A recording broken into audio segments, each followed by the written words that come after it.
signo vital. Este signo vital es imprescindible. Si alguien te pregunta, si alguien te pregunta,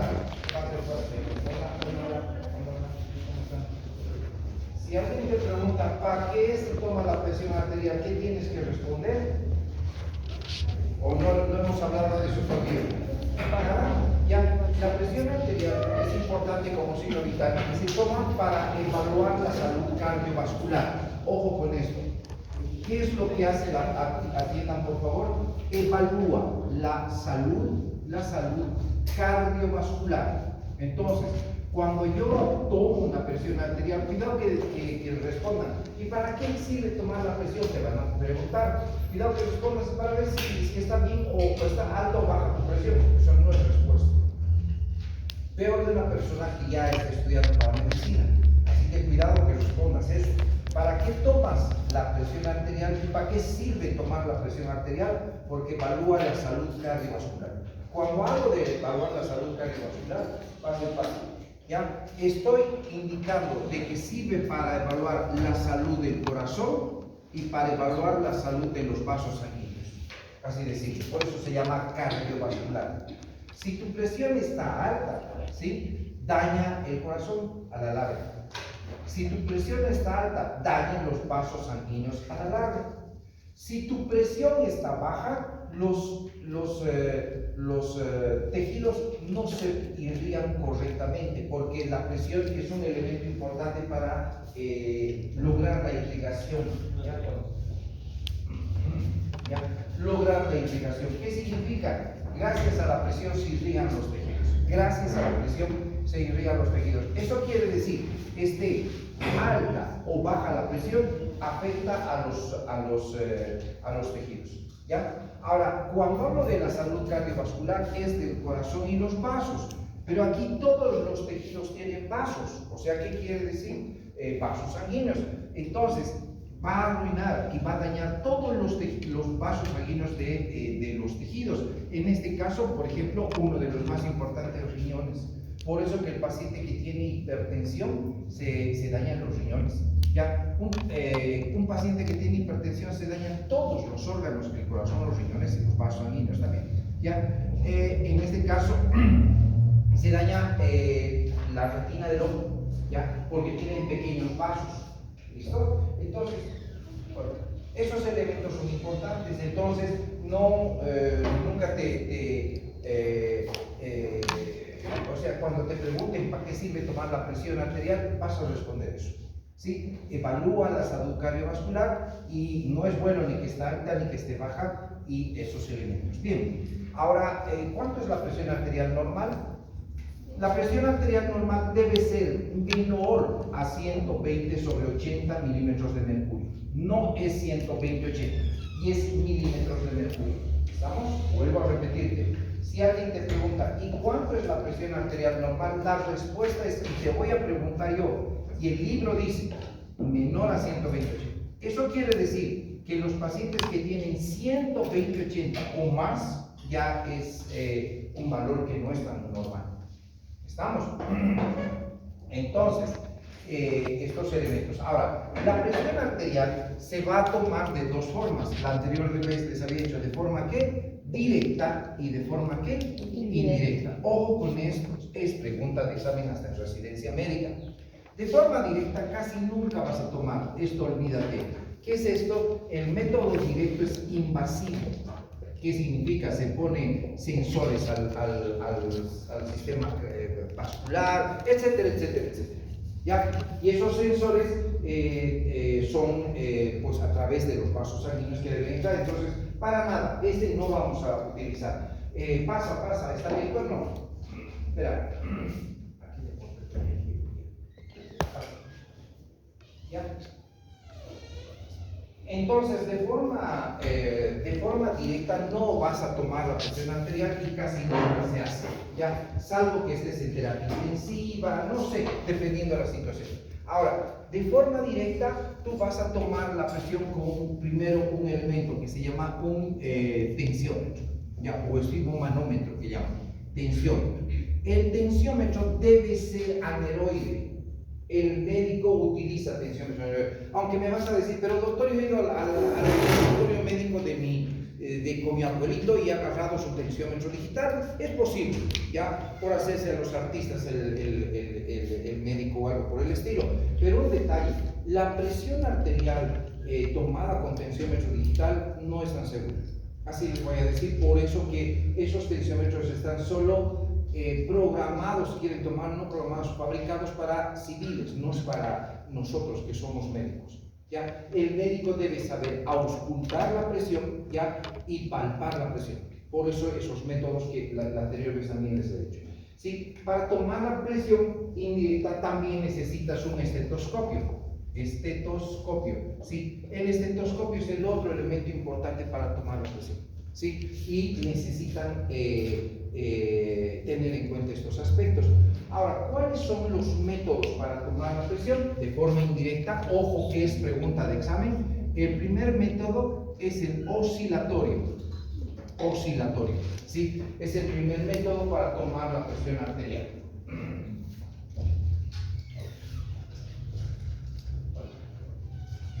Ya, el primer método es el oscilatorio, ¿sí? Este método oscilatorio no es tan seguro, o sea, en el sentido de que no es preciso, no hay precisión. El siguiente método es el palpatorio, ¿ya? La toma de presión palpatoria. En realidad, cuando tú vayas al exterior a hacer un ECOE, ya para hacer la residencia médica, aunque no me creas, uno de ellos es un paciente que es para tomar la presión, ya sea niño o adulto, ¿sí? Pero sí o sí te va a tocar tomar la presión. No me digas, o sea, vas a ver y me vas a dar la razón cuando estés en ese momento. ¿Ya? En cualquier país del mundo te va a tocar un paciente que tengas que tomar la presión. Ya sea te va a decir es un paciente de 65 años, o sea, está el paciente simulado y te van a dar todos los datos, pero te va a decir tomar la presión. La presión se toma de forma palpatoria y de forma auscultatoria. Ahora, lo peor y lo que más pena me da a veces en muchas situaciones, ¿ya? Es que los médicos que están en hospitales, o no sé qué ha pasado, se han olvidado, ¿ya? Que no toman estas dos presiones, ¿sí? No es todas las veces que vas a tomar, pero si tienes un paciente que no conoces y es primera vez que le tomas la presión, debes tomar la palpatoria y después la auscultatoria. Y si ya tienes un paciente que conoce su historia clínica, sabes cuál es su presión, ahí está en sus anteriores consultas, debes tomar solo auscultatoria. ¿Estamos? ¿Sí? Lo peor es que muchos de los médicos, en serio, en Bolivia, y ese es el efecto de, no es por malo la mediocridad, ¿ya? Es que todo es a medias. Y cuando vas al exterior, ahí te chocas con muchas cosas, ¿ya? Y lo peor es, más todavía, vuelven aquí y vuelven a cometer los mismos errores que cometían antes, como si no hubieran salido al exterior, ¿ya? O no sé qué pasa, ¿sí? Ahora, nuevamente, ¿cuántos métodos de tomar la presión arterial de forma indirecta hay? 3, oscilatorio, palpatorio y auscultatorio. El oscilatorio, escúchame bien, está también en tu libro, y si no está, debería estar, ¿ya? Porque esto está en la guía práctica. Es un método, no es preciso, para nada, y esto se toma en cuenta cuando se ve la aguja del tensiómetro oscilando. Entonces, cuando veo la aguja que se mueve, ahí estoy más o menos ¿cómo les puedo decir? Como teniendo una idea de que cuánto es la presión, así de simple, ¿sí? Por eso que no es precisa. Aquí la precisión no sirve, ¿ya? Pero puede darte algunos datos, ¿ya? La palpatoria solo te ayuda a tomar la presión sistólica, y eso es importante, ¿ya? Además, la palpatoria te ayuda a que no hiperinsufles o sobreinsuflar. ¿Alguna vez les han tomado la presión, ya? Y les han hecho doler su brazo? ¿Alguna vez? No sé si alguien ha estado en esa situación. O si no, cuando has ido con tu familiar, sale tu papá y eso me ha dolido, o el abuelito, me ha hecho doler mi brazo un poquito, y queda dolorido largo tiempo, ¿sí? El error que se comete es que cuando yo sobreinsuflo el brazo, en este caso que es el que generalmente utilizamos para tomar la presión, ya duele, o sea, ¿qué quiere decir? Voy a apretar demasiado. Todos tienen un límite específico para la toma de presión, ¿sí? Ojo, no estoy hablando de emergencia. En la emergencia es otro cántaro. Olvídate, no estoy hablando de emergencia, estoy hablando de un paciente común y corriente y normal. Esto voy a repetir en la práctica porque tienen que saber hacer esto, ¿ya? Entonces, la palpatoria te ayuda a tomar la sistólica, pero también tener un dato de que hasta cuánto debes insuflar en cada paciente, no sobreinsuflar, ¿ya? Porque si sobreinsuflas, duele, ¿ya? Y no todos tienen el mismo límite de insuflación, ¿ya? Y la auscultatoria es la más precisa. Ella toma la sistólica y la diastólica, ¿sí? Y aquí es importante de que debes entender que se ausculta, ¿ya? Cuando ausculto la presión arterial, o sea, utilizo el estetoscopio, se van a auscultar los ruidos de Korotkoff, ¿ya? Los ruidos de Korotkoff, esto es así, los ruidos de Korotkoff. Entonces, cuando yo voy a tomar la presión de forma palpatoria, lo que yo voy a auscultar son los ruidos de Korotkoff, con F, Korotkoff, ¿sí? Entonces, cuidado, no oigo los latidos cardíacos, cuidado, ya, no oigo el pulso, porque no es así. Se llaman los ruidos, así como tal, ruidos de Korotkoff, ¿ya? Estos ruidos de Korotkoff se producen por turbulencia de la sangre, que es pregunta de examen, hasta en residencia médica. Entonces, la sangre se torna turbulenta y la turbulencia de la sangre produce el ruido. Ahora, aquí sí debo destacar una cosa que no he destacado hasta ahora. El flujo en los vasos sanguíneos, en todos nuestros vasos sanguíneos, es un flujo laminar. O sea, ¿qué quiere decir? El flujo laminar se destaca porque es un flujo que es ordenado, ya en láminas, ¿sí? Genera poca fricción, hay fricción, o sea, hay resistencia, pero la resistencia que se genera cuando el flujo es laminar es baja, ¿sí? Otro detalle, el flujo, la velocidad de flujo es mayor en el centro, ¿ya? Y el flujo, la velocidad de flujo en los extremos es más lento. Por eso se forma una parábola cuando fluye la sangre en este caso, ¿ya? Entonces, la velocidad de flujo en la sangre, cuando hablo de flujo laminar, es más veloz en el centro y más lento en los extremos. De esa manera se forma una parábola en lo que es el flujo, ¿ya? Características del flujo laminar. El flujo laminar primero es ordenado, ¿ya? El flujo laminar es de baja velocidad, El flujo laminar no produce ruido, ojo, no ruido, ¿ya? Entonces ese es el flujo laminar. Entonces es lógico entender de que el flujo laminar es en todos nuestros vasos sanguíneos, si no estuviésemos teniendo ruidos de lo que sale la sangre incluso del corazón, porque la aorta es un vaso grueso, ¿ya? Entonces eso, ¿qué pasa cuando el flujo se torna turbulento? Al tornarse turbulento la sangre, o sea, el flujo de la sangre es un flujo desordenado, ya empieza a subir la velocidad, se produce ruido, ¿ya? Y lo peor que todo esto pasa, ¿sí? Es que el flujo turbulento tiene tendencia a formar coágulos. Eso también tienen que entender. Por eso que nuestros vasos sanguíneos tienen un flujo laminar, ordenado, de baja velocidad, no ruidoso, porque si no estuviéramos sonando por todas partes mientras caminamos, ¿ya? Y todo eso. Ahora, ¿qué es lo que pasa cuando nosotros tomamos la presión arterial? Generamos turbulencia al insuflar. Ya les voy a explicar. Generamos turbulencia, espera. Ahora pasa.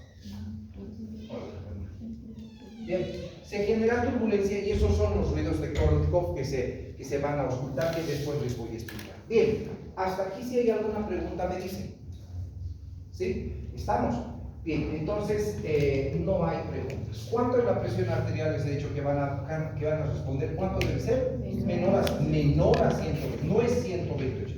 debe ser menor. Ahora, muchos me van a preguntar, ¿cuál menor, doctor? Entonces, si yo le pongo, porque te van a preguntar, va a haber médicos que se van a hacer a los artistas y te van a hacer pisar el palito, ¿ya?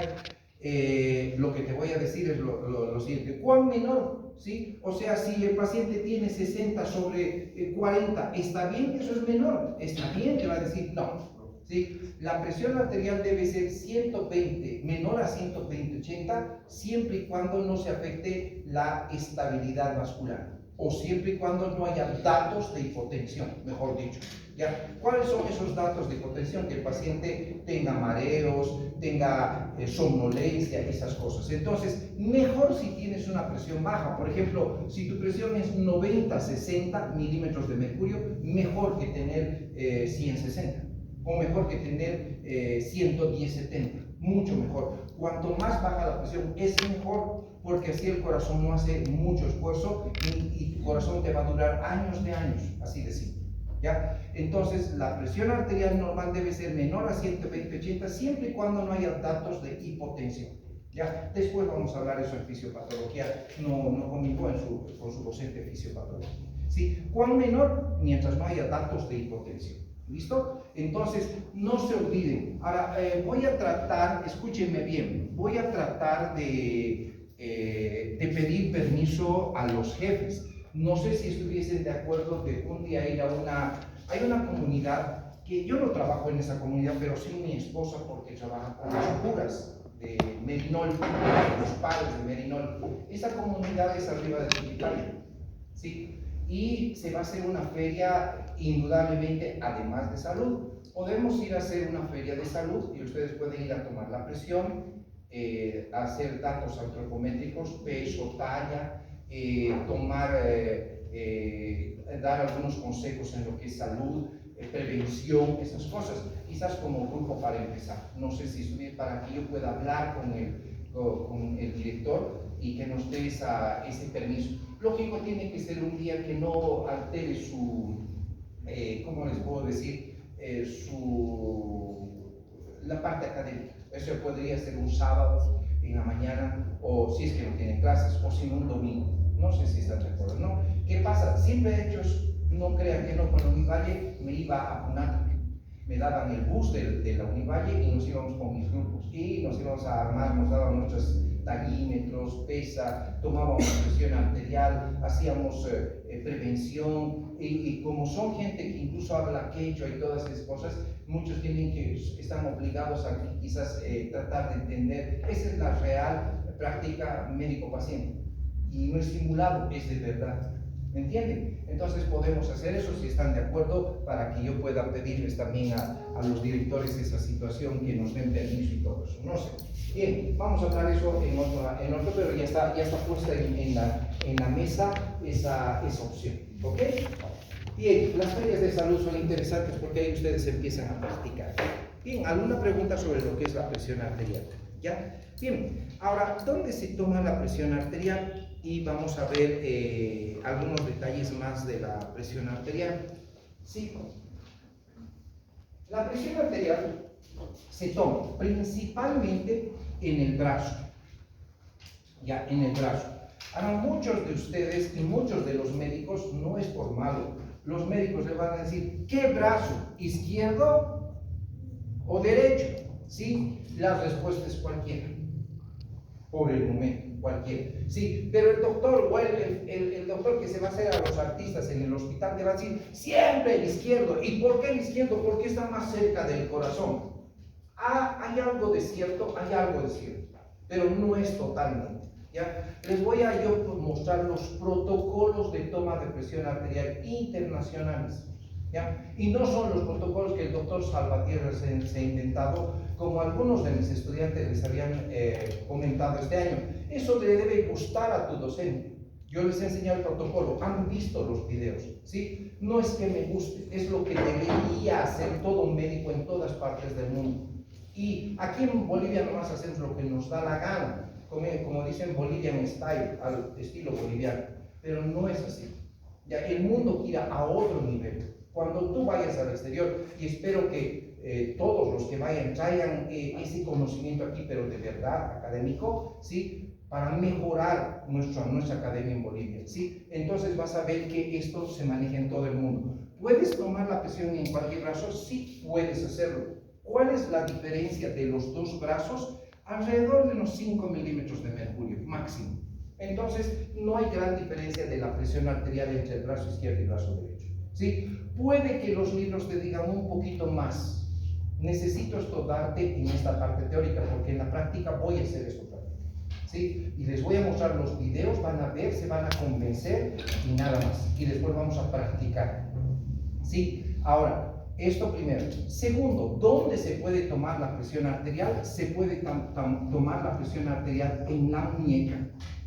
En la muñeca, ¿sí? En la muñeca, ¿sí? En cualquiera pregunta, la respuesta, ahora, aquí es el detalle. En cualquier muñeca, no, solo en la izquierda, ¿sí? Los tensiómetros de muñeca, esos que han debido ver que son digitales, ¿sí? Por eso que ahora aquí entra, pero doctor, usted no nos ha dicho que solo es aneroide. Sí, pero ahora tú vas a tener pacientes que van a ir a cualquier parte del mundo y te van a decir, me han regalado un tensiómetro para muñecas. Sí, ya, y les voy a decir esto muy bien esto, ¿sí? Los tensiómetros de muñeca digital tampoco son precisos, pero todos, si son de buena marca, certificada, sirven. Ya les vuelvo a decir, tensiómetro y estetoscopio en lo posible debería ser certificado, porque así sabes que es precisa la toma. Estos también, la muñeca solo debe ser izquierda, porque estos tensiómetros solo están diseñados para la muñeca, diseñado ya para la muñeca izquierda, no sirve para la derecha.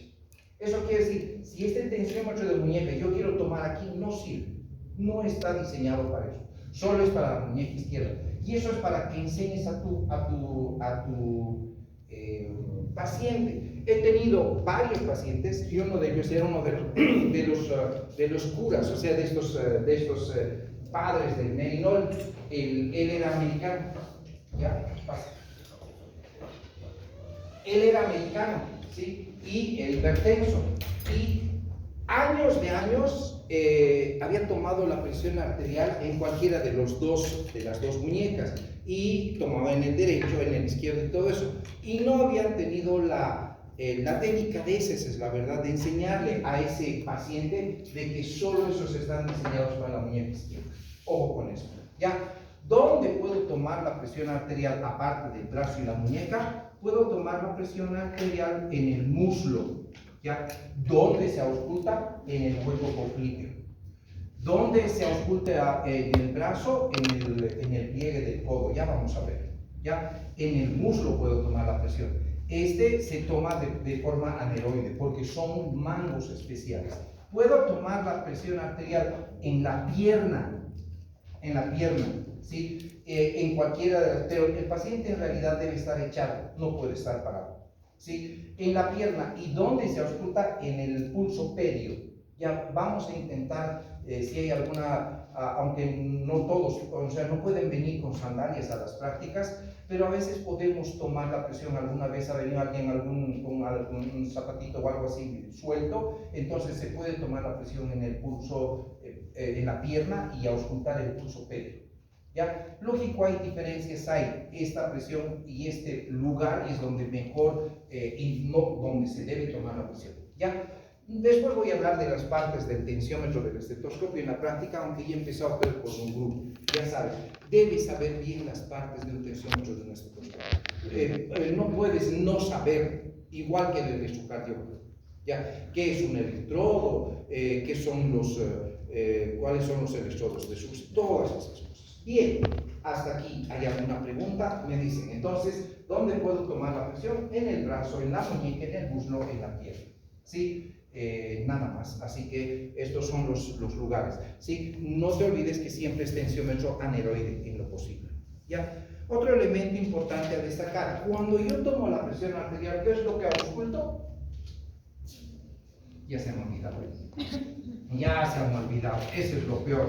O sea, aquí debes venir con tus 5 sentidos, y realmente cuando no tomas atención en esto, estamos en graves problemas. O sea, ¿crees que estamos de chiste jugando a ser médicos? No, se están preparando para ser profesionales y para ser infalibles como profesionales. Bien, Cuando yo tomo la presión arterial, te estoy dando los datos, así tengo que dibujar más los datos, ya, y tomo en el brazo, ya, todo en el brazo, ¿sí? Un detalle a destacar, importante, ¿sí? El tensiómetro tiene varias partes, y una de esas partes es el mango del tensiómetro. El mango es esa tela que tiene velcro para pegar y todas esas cosas, y tiene sus tubos de goma. Uno de los tubos de goma está unido a la pera insufladora y su válvula, ¿ya? Y el otro está unido lo que sería al reloj, así de simple, al reloj, ¿ya? Entonces, este mango hay de todo tamaño. Uno de los grupos que ya hemos visto, hay pediátricos, hay para bebés, hay para adultos, o sea, les voy a enseñar todo eso. Pero hay un tamaño estándar que es el adulto, ¿ya? Ojo, no todos los mangos son para tomar la presión en cualquier parte. Ese mango de adulto solo es para el brazo, así de simple, ¿sí? Los mangos de niños, extra large, o sea, hay grandes para gordos o brazos muy gruesos, hay para el muslo aparte, que son muy diferentes, son más anchos, y ya les voy a enseñar cómo se toma el tamaño, porque ustedes deben aprender eso. Aunque no me creas, te vuelvo a decir, cuando vayas al exterior y los que vayan y opten por un examen de residencia infalible, hay un paciente para tomar la presión, no siempre por tomar la presión, sino es un caso de hipertensión, un caso de hipotensión, alguna cosa, y debes tomar la presión, ¿ya? Entonces, ¿cómo se coloca el mango? Aunque no debería darte en esta clase, pero necesito, el mango se coloca 2 centímetros o 2 dedos por encima de la flexura del codo, 2 centímetros. No puedes colocar en la flexura ni cerca de la flexura. Por lo tanto, el mango debe estar colocado justo en esta parte. ¿Estamos? ¿Sí?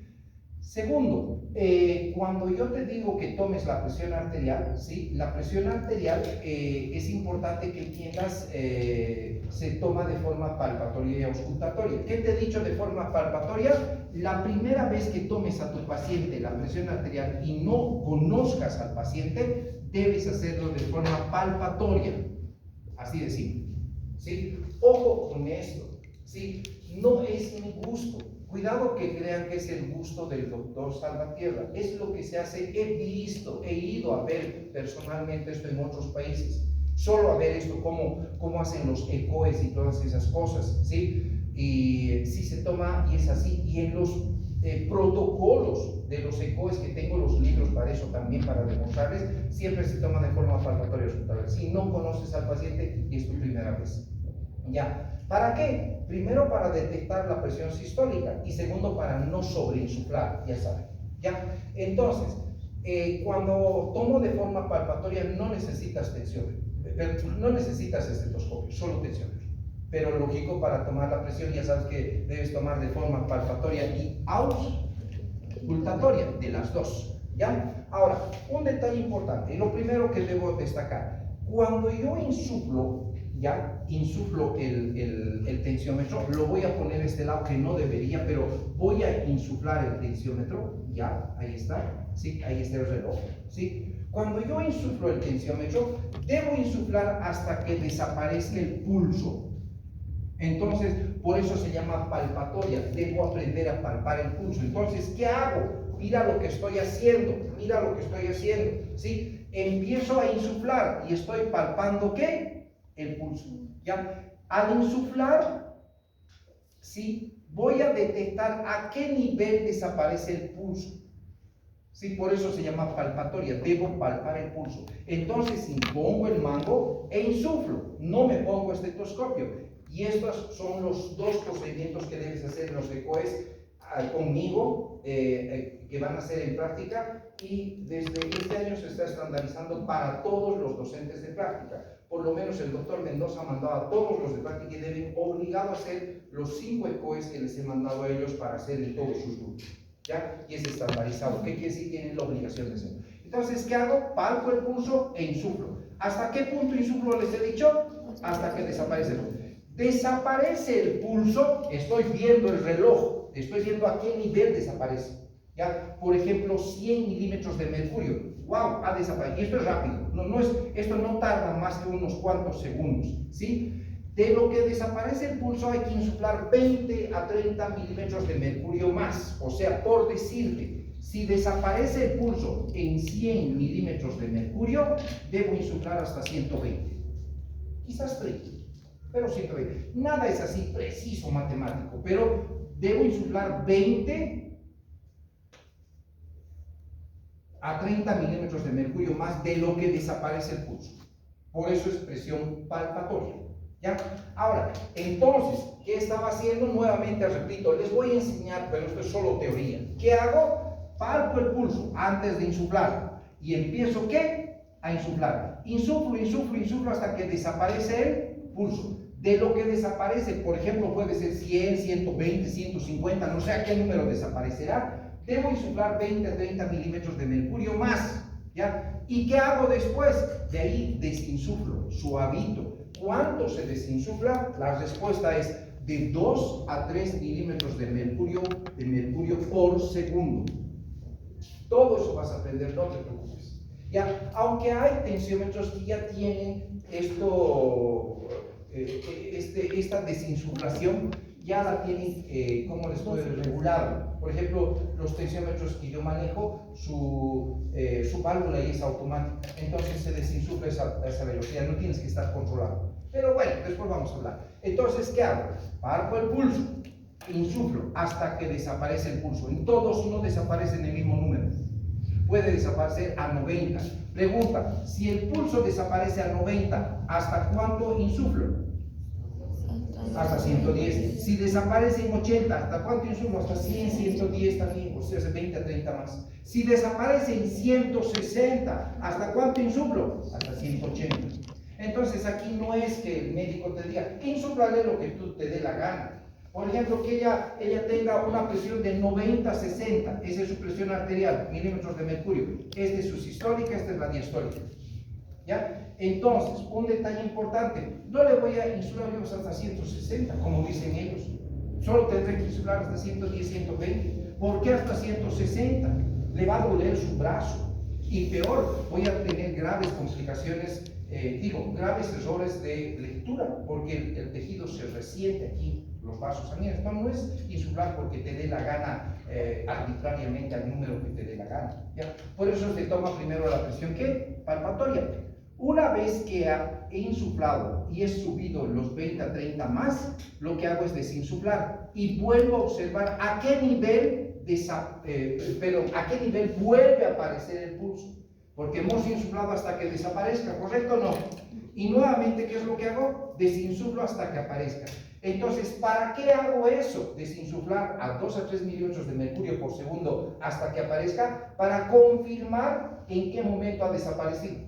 Entonces, la confirmación de desaparecer y aparecer debe ser casi lo mismo. Entonces, por decirte, mi paciente había desaparecido el pulso en 100 y vuelve a aparecer en 100, entonces puedo decir que su presión sistólica es 100 milímetros de mercurio. Entonces, sí estoy seguro que tengo la presión sistólica y no me voy a equivocar. ¿Ya? La presión palpatoria, lo lindo de esto es que te calcula casi, si sabes tomar bien, la presión sistólica exactamente. Y no hay donde perderse. Y nada sería eso, la palpatoria te ayuda a no sobreinsuflar, porque no todos tienen el nivel de sobreinsuflación. Ojo, esto no se utiliza en emergencia. En emergencia es otro cantar. ¿Hasta cuánto insuflo? Me vas a decir, dependiendo. Si el paciente está perdiendo sangre, ¿qué crees? ¿Estará alta o baja su presión? Baja. Entonces, no vas a insuflar tampoco, pues hasta 180 o 100, como unos dicen. Uno de los chicos me han dicho que insufle hasta 180. Es una locura, es una estupidez. ¿No sabe ese médico tomar la presión? Pregunta. Nunca le han enseñado que es académicamente. Pregunta. No es porque yo te diga, me haga los machos, ni a los meros, ni a los nada, sino debes saber bien tomar la presión. ¿Ya? Y es todo. Una vez que has hecho esto, que solo dura unos cuantos, máximo un minuto, todo lo que he hecho, parece que fuera mucho, te pones el estetoscopio. Y el estetoscopio, o sea, te calzas el estetoscopio. Ya calzar o colocarse el estetoscopio. Y lo vas a colocar, ¿sí? Justo en el pliegue del codo. ¿Cómo se coloca el estetoscopio y dónde? En realidad se coloca en el pliegue del codo por donde discurre la arteria, en este caso la braquial, ya que se va a convertir en radial. A un detalle, ¿qué arteria debo ubicar aquí? Que no les he dicho qué arteria, es la arteria braquial o la arteria ¿qué? Humeral. Esa arteria humeral o braquial está discurriendo por el surco distal. Y esa arteria se hace anterior por el pliegue del codo y se convierte en radial. Ojo con esto debe entender por anatomía. Entonces, ¿dónde se coloca el cabezal del estetoscopio? Este es el cabezal, ya los del grupo 7, no sé qué 7 ya conocen esto, no se llama campana, es el cabezal. ¿Sí? Este cabezal nunca se coloca por debajo del mango. Lo que hacen muchos, hasta las enfermeras, van a decir, pero doctor, yo he visto, se coloca. No se coloca debajo del mango, nunca. No lo hagas, por favor. Esto es profesional lo que te estoy enseñando, no lo hagas. El colocar el cabezal del estetoscopio por debajo no se hace. No lo hagan, les voy a mostrar los protocolos, y no son mis protocolos que me he enseñado ni me he buscado yo, son de la New England Journal of Medicine, que es un elemento muy, o sea, un modelo o un parámetro muy importante para la parte médica, y sigue siendo. Entonces no se coloca lejos de él, por donde discurre la arteria, se da la vuelta si quieren tomarlo. Hay parámetros que les voy a dar en la práctica. Se debe tomar el epicóndilo, 1 centímetro, todo eso, no hay ningún problema, pero eso es lo que quiero que tengan, en el pliegue, ¿ya? Por donde discurre la arteria, y ustedes saben por anatomía. ¿Y qué debo auscultar? ¿Los ruidos de qué? De Korotkoff. De forma auscultatoria, ¿qué se ausculta? Los ruidos de Korotkoff. Ahora, ¿qué son los ruidos de Korotkoff? Ahora necesito que entiendan esto.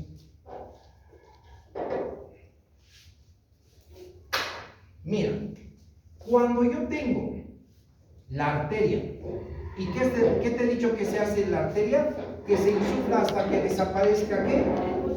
El pulso. Entonces, teóricamente, no es teóricamente, lo real que pasa es lo siguiente: cuando tú insuflas, el mango del tensiómetro aprieta a la arteria hasta que desaparezca el pulso. Así de simple. Eso es lo que tiene que pasar. Entonces, ¿qué haces después del minuto que has tomado la palpatoria? Vuelves a insuflar, porque en un brazo puedes tomar la presión 2 veces, ya no 3. Solo 2, la palpatoria y la auscultatoria, una detrás de otra. ¿Ya? Indudablemente hay un tiempo de descanso de 30 segundos hasta que te coloques, suficiente, ¿sí? Pero si quieres tomar una tercera vez en este mismo brazo, te recomiendo lo siguiente, ¿sí? Que esperes por lo menos unos 3 minutos. Y si quieres tomar la cuarta vez y no has auscultado, te recomiendo que cambies de brazo o esperes 5 minutos, porque no se toma la presión. ¿Qué han visto en muchos de las enfermeras y los médicos? Agarran y insuflan. No auscultan, vuelven a insuflar. No auscultan, vuelven a insuflar. Y están insuflando sobre el mismo brazo hasta que auscultan. No es correcto, ¿ya? Y eso indica incluso que ni siquiera saben los protocolos para tomar presión, ¿ya? Entonces, ¿qué pasa cuando tomamos la presión arterial? ¿Qué te he dicho? Que se toma la presión arterial hasta que desaparezca ¿qué? El pulso. Es lo mismo. Ya, pero tú ya sabes, aquí, ¿cuánto es la sistólica? 100, palpatoria. Entonces, insuflas hasta unos 120, 130, ya con el estetoscopio. Y has insuflado, ese es mi paciente que estamos tomando, 120 mililitros de mercurio. Y poquito a poco empiezas a ¿qué? A desinsuflar. Al desinsuflar, ¿qué es lo que pasa con la arteria? ¿Sí? Poquito a poco esta arteria se va abriendo, así de simple, ¿ya? Entonces, al abrirse, porque estoy desinsuflando, no te olvides que la sangre está intentando pasar, y lo que pasa la sangre de esta manera, así. ¿Qué es esto lo que estoy dibujando? Haciendo turbulencia. Entonces, los ruidos del Korotkoff son los ruidos que se auscultan por la turbulencia de la sangre, por la turbulencia de la sangre, ¿sí? Cuando se toma la presión arterial, lógico. Entonces, los ruidos de Korotkoff son sonidos de flujo turbulento de sangre. Y ese flujo turbulento produce ¿qué? Produce ¿qué? Ruido. Por eso es que puedo auscultar la presión. Entonces, ¿qué pasa mientras voy yo desinsuflando? En un principio, la sangre siempre empieza a hacer turbulencia, y esa turbulencia no te olvides que viene por pulsos. Entonces, ¿qué es lo que se ausculta? Se ausculta no un latido, sino es como un ruido que es muy diferente a un latido, aunque se puede entender que podría ser un latido, pero no lo tomemos así. ¿Cómo pasa? Muchos de estos ruidos son ya, porque pasa como por un chisguete. Si te fijas, está delgadito. O algunos golpean, buc, buc, buc, es el mismo ruido. Ya, todos son ruidos de cólico. Ya, llegado el momento, ¿qué pasa? Cuando ya estás auscultando, sigues auscultando, pero definitivamente ya práctica, o sea, ya esta arteria está casi que totalmente abierta. ¿Qué pasa? El flujo nuevamente vuelve a hacer ¿qué? Vuelve a hacer ¿qué? Laminar, y ya no se escuchan ruidos, entonces los ruidos desaparecen.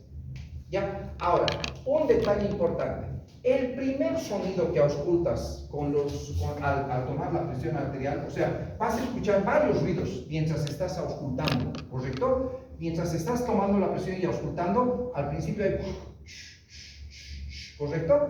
Pero mientras sigue desinsuflando, los ruidos desaparecen. Entonces, todos los ruidos de Korotkov, ¿ya? Entonces, ahora voy a dibujar aquí un tensiómetro de mercurio. Aquí en la U deberíamos tener tensiómetros de mercurio para enseñanza. El mercurio está prohibido en el Brasil, está prohibido en Chile, en Perú todavía no. ¿Sí? Estos tensiómetros de mercurio, pero sí son para enseñanza, hay que cuidarlos por el mercurio que tienen. ¿Ya? Entonces, mira, te voy a dibujar la columna de mercurio. Ya, aquí está. ¿Sí? Este es su pedestal. Y a mi paciente, por ejemplo, hemos dicho que su presión, ¿cuánto era? 100 milímetros de mercurio, su sistólica. ¿Y qué es lo que hice? He insuflado hasta unos 120. Ya, empiezo a desinsuflar, estoy atento a los sonidos, escúchame bien, y en más o menos 100, que yo he palpado la presión, debería aparecer el primer sonido de cuerpo.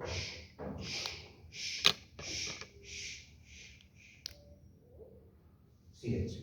Entonces, digamos, ha desaparecido en 70 los ruidos. ¿Cuánto es su presión? Pregunta. Su presión es 100 la sistólica sobre 70 milímetros de mercurio la diastólica. ¿Ya? Entonces, nunca me van a decir que su presión es 70-100. Siempre se dice la sistólica seguida de la diastólica. Cuidado que me digas al revés. Me dices al revés en el ECOE, está mal. No te voy a calificar por bien, aunque hayas calculado bien lo que sea. No se dice la mínima y después la máxima. Siempre se dice la máxima seguida de la mínima. O sea, la sistólica seguida de la mínima. Cuidado que me digas 70-110 y te voy a volver a ver. ¿Estás seguro? 70, sí, 70-110. Bien, está mal. Así de simple. Tienes que decir la sistólica seguida de la diastólica, y es el mayor, después el menor. ¿Ya? Entonces, ¿qué he escuchado aquí en todo este interín? Los famosos ruidos de ¿qué? De Korotkov. Por eso son varios ruidos. El primer sonido que aparece es el de la sistólica. El último sonido que logras auscultar es de la presión diastólica. Todos los sonidos que están en medio, desde el primero al último, se llaman ruidos de Korotkov. Porque la sangre, ¿qué es lo que hace? Intenta pasar. Mientras la arteria está apretada, perdóname la expresión, o sea, que la hemos comprimido, ya se genera flujo turbulento. Y después, cuando ya el flujo está casi libre, el sonido deja de, o sea, desaparece, deja de auscultarse, y solo es flujo laminar nuevo. Entonces, por eso es lo que se toma como los ruidos de Korotkov. ¿Estamos? Si hay alguna pregunta, me dicen. Sé que esto es ahorita teórico, les voy a enseñar en la parte práctica y nuevamente les voy a mostrar esto para reforzar. ¿Sí? ¿Qué más tengo que decirles de la presión arterial? Bien, si hay alguna pregunta, hasta aquí díganme, porque esto es teórico. Les voy a preguntar en el examen, en el microparcial, que vamos a dar todos estos detalles. No está muchas veces en tu libro, esta es la parte teórica de la práctica, en realidad. ¿Hay preguntas? No. Bien. Bien. En realidad, la presión arterial no es tan importante. Bien, peor, o sea, va más allá. Ya, en realidad lo que tienen que entender es la presión arterial media. Ahora sí, la PAM, ¿ya? O la TAM, en algunos se llama, TAM, ¿ya? Tensión arterial media. Pero en el libro es mejor la presión arterial media. ¿Qué es la PAM? ¿Ya? Si bien la presión arterial es un parámetro, un signo vital que siempre se va a tomar, ¿ya? Es súper importante en la parte médica, de hecho es la más importante. Hay otro elemento y otro parámetro que deben tomar en cuenta, está en tu libro esto. Ahora sí entramos nuevamente al libro, aunque muchos del libro lo que es destacado es la presión arterial media. Presión, nuevamente te digo, presión arterial media. ¿Qué es la presión arterial media? ¿Sí? La presión arterial media es la presión media a la cual se irrigan los tejidos. Mira, la presión media a la cual, así te voy a poner, se irrigan los tejidos. ¿Ya? O sea, ¿a qué presión se irrigan los tejidos? Para que los tejidos se irriguen, por favor, necesito que entiendas esto. Necesitamos de presión. Es como para regar un cultivo de plantas en alguna parte. No es suficiente el agua. ¿De qué sirve que tengas agua si no hay presión para irrigar el tejido? En este caso el cultivo. En este caso es lo mismo, ¿sí? Entonces la presión arterial media es a la media que se irrigan los tejidos, ¿ya? Y esto está más o menos calculado, la media para irrigar el cerebro, órganos nobles, los riñones. Eso es importante. Entonces la presión arterial media se calcula de la siguiente manera: 2 veces la diastólica más la sistólica sobre 3.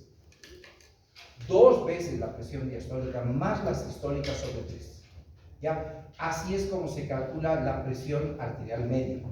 La otra forma de calcular es la siguiente, que también está en tu libro: 60% de la diastólica y 40 más 40% de la sistólica. Es también la otra forma de calcular la presión arterial media. Entonces, todo esto te van a preguntar en residencia médica. Me dirás, y doctor, ¿a dónde viene esto? En realidad, este parámetro de la PAM es importante en unidades de terapia intensiva. Así de simple. ¿Sí? No es suficiente tomar la presión. ¿Sí? Si bien se va a tomar, va a ser importante el parámetro de la presión arterial, necesitas tener en cuenta su presión arterial media. ¿Qué quiere decir? La media a la cual que los tejidos se van a irrigar y no van a sufrir de isquemia.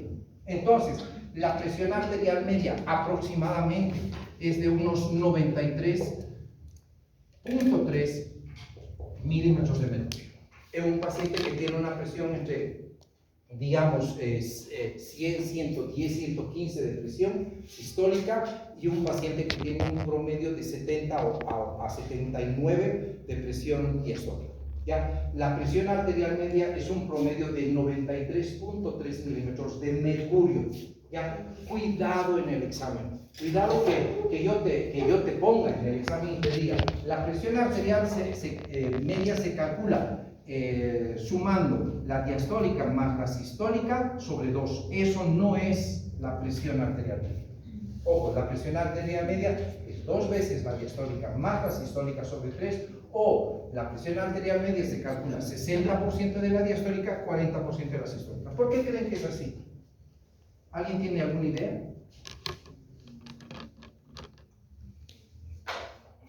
Es simple. Ya conoce el ciclo cardíaco. La diástole dura más que la sístole. Es por eso que es 2 veces o 60% de la diastólica, 40% de la sistólica. Así de simple. Bien, entonces ahí está la presión arterial media. ¿Qué era la presión diferencial?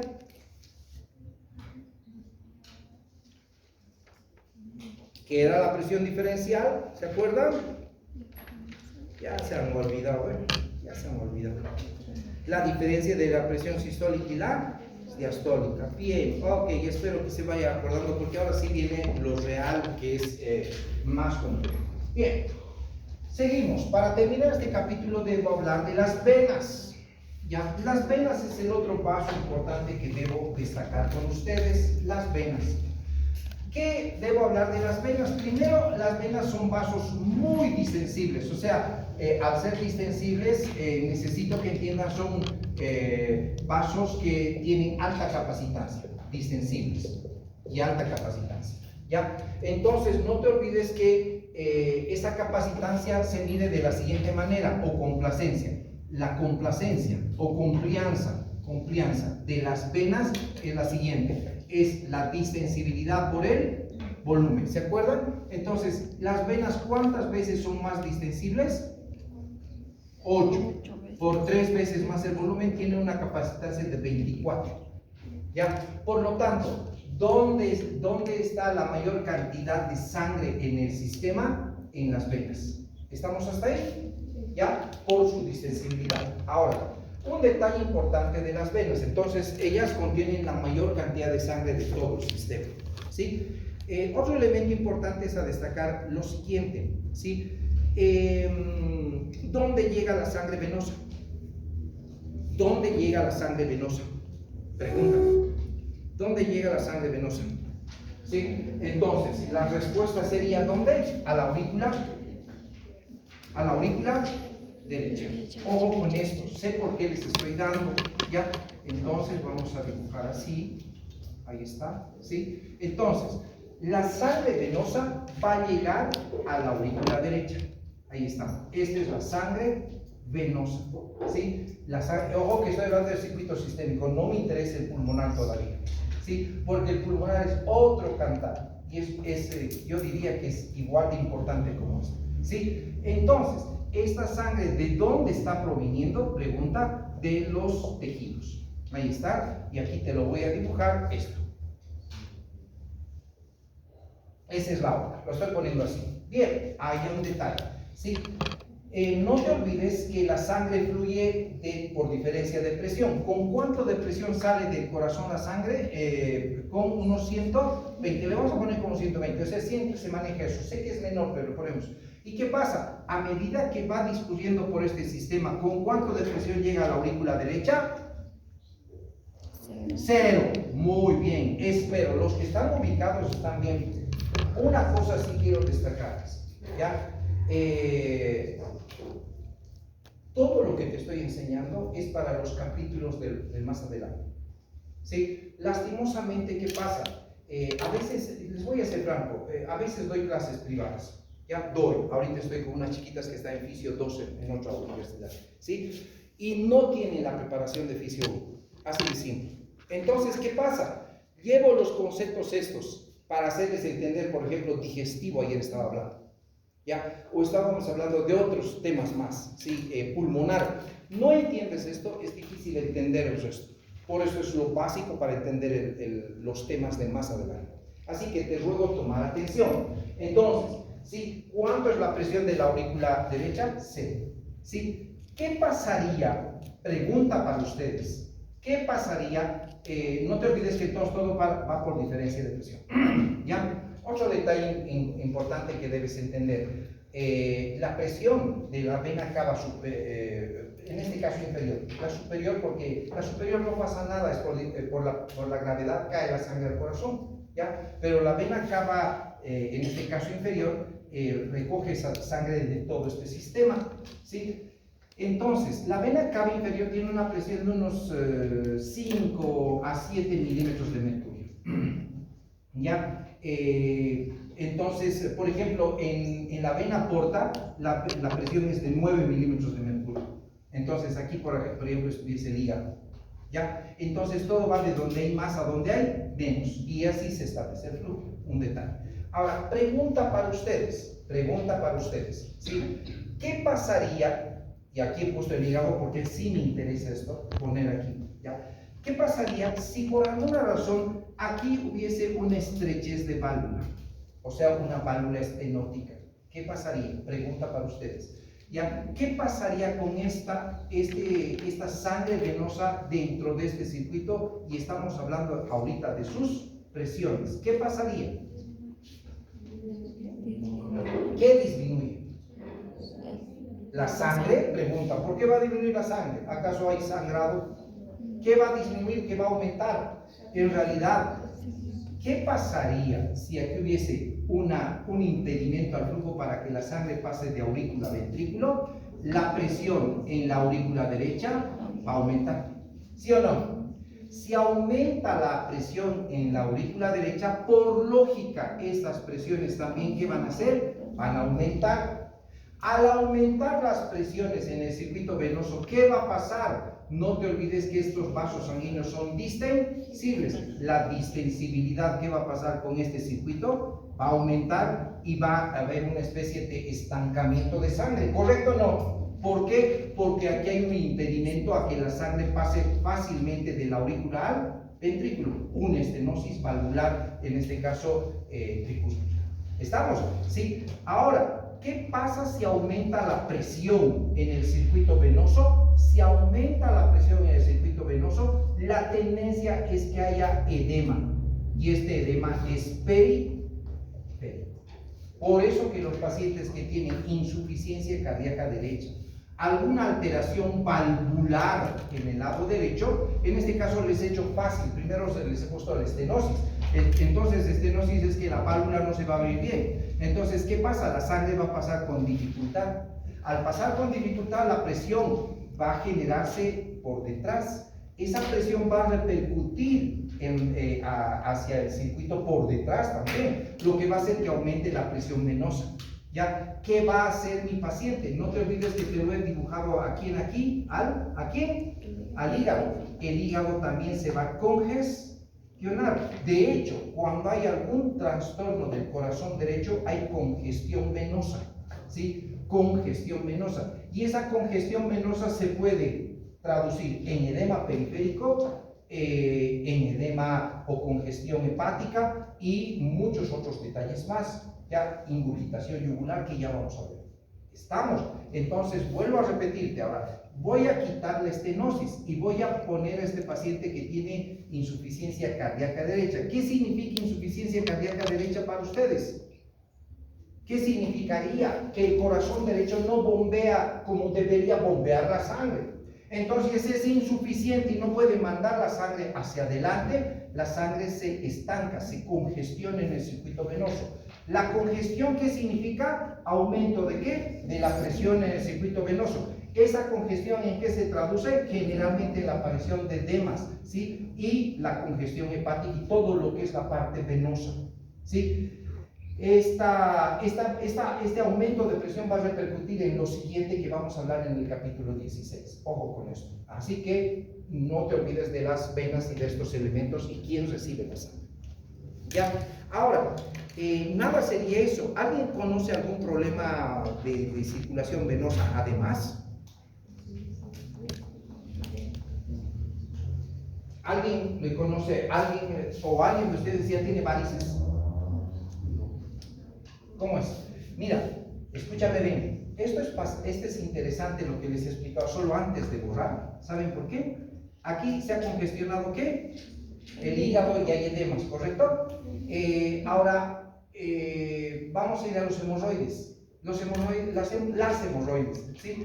¿Qué son? En realidad son varices en el recto. ¿Estamos o no? ¿Sí? Entonces, ese plexo hemorroidal es venoso. Entonces, si yo te lo dibujo aquí al recto, por ejemplo, ahí está, y ese es el sigmoides, ¿sí? Este plexo hemorroidal también está conectado con este sistema. Entonces, ¿qué pasa cuando hay un paciente que tiene insuficiencia cardíaca derecha? Aunque aquí es insuficiencia cardíaca congestiva, pero no, por el momento derecha, ¿entendé? ¿Qué va a pasar? No solo va a aumentar la presión en este sistema, va a haber congestión venosa, sino también va a haber un aumento de presión en estas venas, otras partes más. ¿Y qué va a tener mi paciente también si tiene insuficiencia cardíaca? Hemorroides, porque se congestionan estas venas y se producen varices en esa parte. ¿Ya? No solo es la causa de las hemorroides el que hagas esfuerzos o que haya una cierta predisposición. Ahora vamos a hablar de las varices, que es un tipo de varices, las hemorroides. Bien, ¿preguntas?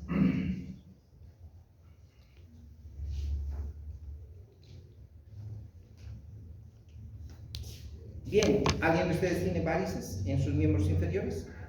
No. ¿Pero conoce a alguien que tiene? Sí. Ok, para eso necesito dibujarte una persona de esta manera. ¿Ya? Ahí está. Ahorita les voy a dar sus notas del examen de microparcial. No todavía del otro examen, no me digan. Bien, ya, no sé cómo les ha ido, ya han debido calcular, cada uno casi debe saber su nota, ¿correcto? ¿Ya? Pero no sé. Bien, un detalle importante que deben saber. No te olvides que aquí este es el punto del corazón, ¿sí? El punto del corazón es el punto cero. ¿Estamos? ¿Estamos hasta ahí? ¿Sí? O sea, es como que el punto de partida.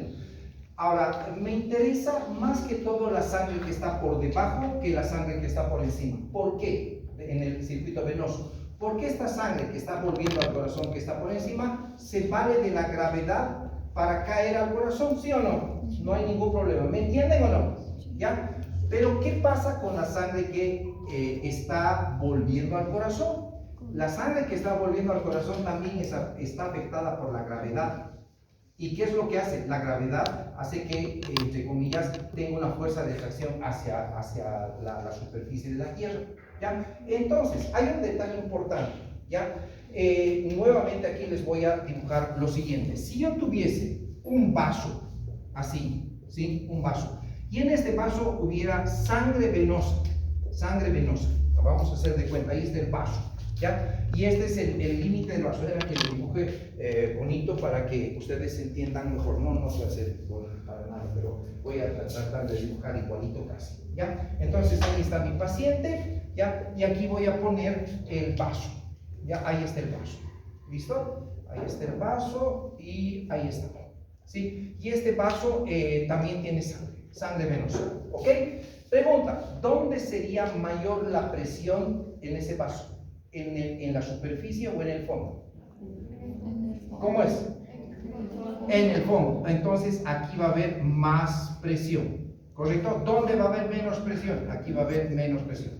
Entonces, tomando el sistema de que el corazón es el punto de referencia cero, entonces aquí la presión va a ser cero y aquí va a ser la presión dependiendo la distancia que haya de aquí a aquí, ¿o no? ¿Ya? Espero que sepan física básica, no te voy a explicar. En realidad, si yo tuviera un sistema de sangre, como en este paciente, así paradito, sin moverse, como los soldados, ¿ya? Y quisiera saber cuánto es la presión en sus miembros inferiores, la presión más o menos sería unos 90 milímetros de mercurio. ¿Ya? No tienes idea qué es 90 milímetros de mercurio, ¿correcto? Ya vas a tener idea cuando manejemos el tensiómetro. Te voy a insuflar hasta 90 y me vas a decir qué fuerte es la presión de 90. ¿Ya? Eso es 90. Entonces, si yo estuviese paradito, sin hacer nada y así estático, la presión en mis venas, dentro de las venas de mis miembros inferiores, va a ser de 90 milímetros de mercurio. ¿Qué significa? Esa presión está intentando a mis venas, ¿qué? Distenderlas. ¿Sí? Entonces, ¿sí? Hay un detalle. Si yo me quedara y trabajara todo el tiempo parado, sin moverme como un soldado, ¿ya? Y no tuviera algunos conceptos que les voy a enseñar ahora, a la larga, dependiendo de mi genética, puedo desarrollar, ¿qué? Válvulas. ¿Por qué? Porque tanta presión a las venas en algún momento que van a envejecer, se van a distender y se va a formar, ¿qué? Las varices, ¿correcto? Las dilataciones venosas. Sí, ahora, las venas tienen un sistema muy interesante que deben conocer. Y el sistema interesante es el siguiente. Primero tiene valvas, y esas valvas hacen que cuando se produce el flujo de sangre en las venas, la sangre va sorteando estas valvas. Y estas valvas evitan de que la sangre retroceda, ¿correcto o no? Ya, uno. Dos, hay otro elemento. Las venas están en partes profundas, la mayoría de las venas grandes estoy hablando, y están protegidas ¿por quién? O algo así, por los músculos. Entonces, ¿qué pasa cuando se contrae el músculo? Al contraerse el músculo, aprieta la vena. Pero más lo que necesitamos que haya diferencia de presión, hace que el músculo como que exprima las venas y garantice que el flujo vaya en un solo sentido. Entonces, más las valvas, ¿no? Valvas venosas más el músculo garantiza que la sangre, cuando yo yo haga contracción muscular, especialmente de los miembros inferiores, estos músculos empujen a la sangre, gracias a esa contracción que se hace, se exprima, y más las valvas que son competentes, la sangre siempre vaya en un solo sentido. ¿Hacia dónde? Hacia el corazón. ¿Entendido? Ahora, a todo eso se llama bomba venosa. Entonces, la bomba venosa muscular, ¿sí? Así se llama, bomba venosa muscular o bomba muscular venosa, como ustedes quieran. Entonces, nuestras venas no son suficientes para mandar el flujo al corazón, porque esto no es suficiente, solo su pared muscular, que es pobre, y sus valvas. Necesitan de la contracción muscular para que el músculo, cuando se contraiga, apriete a la vena y ayude a que la sangre vaya siempre hacia arriba, en este caso, ya cuando estamos en estas partes. ¿Ya? ¿Estamos hasta aquí? Bien. Ahora, un detalle importante. Si yo me quedo sin contraer mi músculo, está estático mi músculo, ¿qué pasa? La presión en mis venas es altísima. Entonces, ¿qué debo hacer si yo trabajara como policía, parado todo el día? Tendría que de vez en cuando, no sé si alguna vez me han visto, también hago esto yo. ¿Sí? Y hay días, a veces hasta el año pasado trabajaba todo el día parado, aunque no crean. Había días que tenía clases de corrido desde las 7:30, sin descanso, en descansos de 15 minutos que sí me daba, pero era todo de corrido hasta las 4 de la tarde. Y es así parado aquí en Pizarro, hablando y todo eso. Entonces, ¿qué tenía que hacer? Hacer esto. Entonces, cuando contraes los músculos, ¿qué es lo que pasa? Las venas se contraen y garantizan que el flujo siempre sea en un solo sentido, hacia el corazón. Pero ¿qué pasa si me quedo parado y no me muevo sin contraer los músculos? ¿Ya? La presión en mis venas aumenta, no hay contracción muscular, y al no haber contracción muscular, esta presión a la larga, ¿qué es lo que hace? Va dilatando a la vena, y las valvas que eran competentes, mira, están cerradas allá. ¿Qué es lo que hacen las válvulas aquí? Se separan. Al separarse, las valvas ya no son competentes, entonces la sangre va, pero ¿qué es lo que hace? Se devuelve. Entonces, ¿qué pasa con esta sangre? Entre comillas, como no hay un buen flujo, empieza a formar coágulos, o sea, las famosas varices, así decir. Por eso, ¿qué se sugiere a las personas que trabajan todo el día parados? Muchos de ustedes van a ser cirujanos, van a operar todo el día, aunque no me crean. Si quieres tener ese estatus que quieres desde el punto de vista económico, tendrás que trabajar al principio mucho. Y ese mucho es operar, es todas esas cosas. ¿Ya? Vas a tener que hacer eso. Entonces, mientras estés en el quirófano, haz disimuladamente esto para que circule la sangre, ¿ya? Y no se quede y no tengas varices a la larga, ¿ya? Otro elemento importante, hay otra bomba que se llama tóraco-abdominal, que después les voy a enseñar. Ahorita no necesito, pero entonces el hecho de que haya presión negativa, presión positiva en el tórax, en el abdomen, ayuda a que la sangre se devuelva al corazón. Entonces, ¿para qué sirve entender esto? Cuando yo muevo mis músculos, ¿sí? La presión en mis piernas, ¿qué te he dicho? Si no muevo mis músculos, ¿cuánto es la presión en mis piernas? 90, pero 90 millones de mercurio. Pero si muevo, la presión disminuye a 25 millones de mercurio. O sea, qué interesante solo el movimiento muscular, que ayuda a las venas a vaciarse efectivamente y no se empiece a congestionar estas venas en mis miembros inferiores hasta el punto de formar, ¿qué? Varices a la larga. Entonces, el movimiento muscular es muy importante, ¿ya? Vamos a